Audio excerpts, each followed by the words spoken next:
I am Cheri Dotterer. I'm an occupational therapist for the last 30 years. I had kids who were reading above grade level and couldn't write.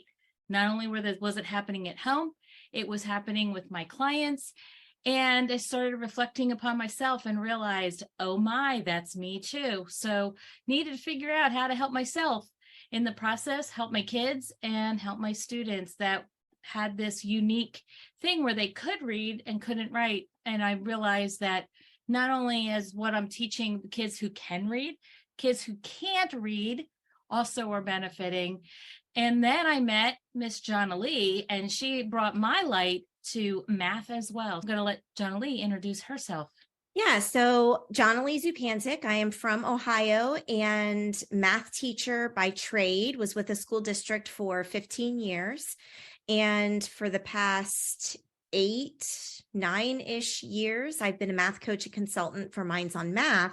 Cheri and I have our worlds collided about 4 or 5 years ago. And what this collision has done is brought together the medical world. So students that are diagnosed with ADHD, dyslexia, learning disabilities, et cetera, Cheri's approach to therapy with those students, and then me as a classroom math teacher approach to trying to serve these students. And the combination of those two worlds is what we're going to bring you this week in this challenge. We are going to focus specifically on mathematics. However, many students who struggle with mathematics also have a combination of other learning disabilities. So we're going to talk about all of the learning disabilities. With a quick dot, the way we facilitate is exactly what Cheri did. How many dots do you see? Take a guess. One of the things that students with disabilities struggle with, all students with disabilities, is estimation, being able to understand how to give an answer like you all did in the chat. You all are very good estimators because the numbers were all fairly close together in the chat. But from especially our young students that might give us an answer of 973 or 3,000 just because they like saying that phrase, we know that they don't have any kind of sense of number. And you're probably like, Jonily, yep, we knew that before we gave it to them. However, I want you to have a grab and go tonight, a quick takeaway. Once you show an image, take it away, have them estimate. What is the intervention? What is the gap filler? This is what I want all of you to walk away with at the end of this week. What is the grab and go teacher move facilitation language that we need to use to fix these deficits? And you can correct me if I'm wrong. I get pretty opinionated here, but there is not any intervention program that I know of that I've seen that helps fill the estimation gap. Meaning if a student doesn't know how to estimate, it is true that with interactions over time, they can get better by hearing other students' answers, by counting, figuring out. However, the exact intervention is what I'm calling a too high, too low. So if I asked you, think about the number of dots that you saw, how many dots would be too high? 3,000 would be too high. How many dots would be a too low estimate? 7 would be too low. 10 would be too low. But the instructional strategy, and this is important to understand the difference between a rich mathematical experience, an exercise that we give students, an intervention, and the instructional strategy.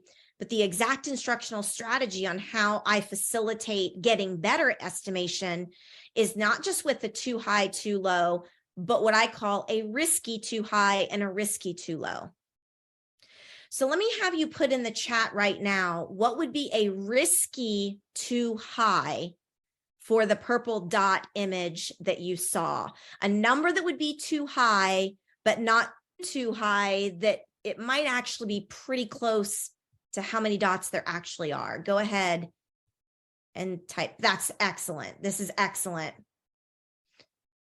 And again, one of our estimates, one of our guesses that you had was 100. So maybe 100 wouldn't be the too risky. Maybe it would be 120. By having students give a too high and too low and a risky too high and too low, it forces their brain to work on how to estimate. Not just, I'm just going to give them a bunch of estimation over and over again all year long and hope it gets better. Just like with fact fluency, whether you give time tests or believe in time tests, it doesn't matter. Here's my point. In giving students time tests, like single digit multiplication or single digit addition timed tests, where we time how long it takes to answer so many or recall so many, by giving those over and over again, we can constantly assess what they know and don't know. But that in and of itself is not the intervention. It's not the instructional strategy like a too high or too low. So what we're going to do this week is be very deliberate and intentional about the actual instructional strategy that's going to make a difference. And again, go grab your intervention resources tomorrow. And when you come back tomorrow night, correct me if I'm wrong, but I do not know any intervention resource or program that's actually going to give us a plethora of the exact instructional strategies. It's going to give us a lot of exercises and experiences and tasks and things like that, but it's not going to give us the exact instructional strategies. That's what Cheri and I have developed for all of you this week. So give me a risky too low. I think you guys have the point of this, but I think it's important to make your brains think about it. A risky too low, a risky too, now these are good. Okay, some risky too lows here. 65, 75, 25, 70, 75, 70.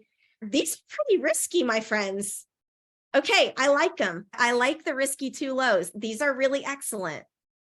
Now, we're not going to show you the image again tonight. I don't think we are. Cheri, I'm thinking. Yeah, we are. We are. Yeah. All right. See, it is okay. All right. We are going to show you the image again tonight. But before we do, because I like to build this sense of wonder and curiosity. Remember those emotions at the beginning where our students and ourselves felt sad and frustrated and helpless and stupid and worthless? And not only does Quick Dots level the playing field for all students, I use Quick Dots from kindergarten all the way through high school. I also use Quick Dots in classrooms where we have brought, in some cases, resource rooms where we have students that have developmental disabilities that are not in the regular classroom for one reason or another. We've brought those students into the regular classroom. We've brought some of the pull-out gifted students into the regular classroom. We've brought all ability levels of students together. And Quick Dots is one of the only mathematical experiences that levels the playing field, honestly, because it doesn't matter what your estimate is through the too high, too low. Everyone is learning how to better work your brain, no matter what the ability level is. And we can all have fun and be joyful about mathematics. Now, when I don't show kids the image for a little while, the curiosity, the debate, the reasoning, the sense making, it's ongoing when I don't finalize and let them count. Cheri says we're going to show you the image though again tonight. That's okay. We won't make you wait until tomorrow night. But you can see how Quick Dots not only has an effect on the deficits that students have and exactly how we fill those deficits, but we also want to be intentional this week about how we can have a positive effect on student emotion and confidence, and also decrease their anxiety. This episode is part of our Quick Dots series. You can find the complete 5-day series inside disabilitylabs.com. Look for the purple X or the claw to get all the details of each Quick Dot pattern. Next week, we will dig deeper into this topic of making dot patterns to support kids in mathematics with and without disabilities.